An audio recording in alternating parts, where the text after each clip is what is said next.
isang kwento ang bawat lyrics ng kanta na Bakit Iniibig Ka habang inaawit ng King and Queen of teleserye theme song na si Eric Santos and Angeline Quinto. Kung natatandaan nitong nakaraang linggo, inamin ni Miss Angeline Quinto sa It's Showtime na meron na siyang jowa.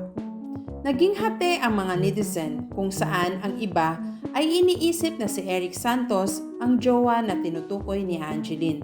Pero sa mga nag-iisip na hindi si Eric ang itinutukoy ni Angeline, ang kantang ito ay tila nagbigay buhay sa kwento nila.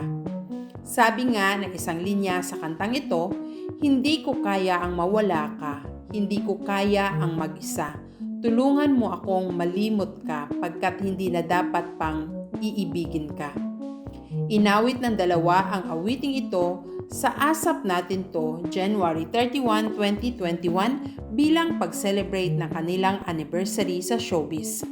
18 years ni Eric Santos at 10 years naman ni Angeline Quinto na kapwa nagmula sa pagkapanalo sa isang singing competition.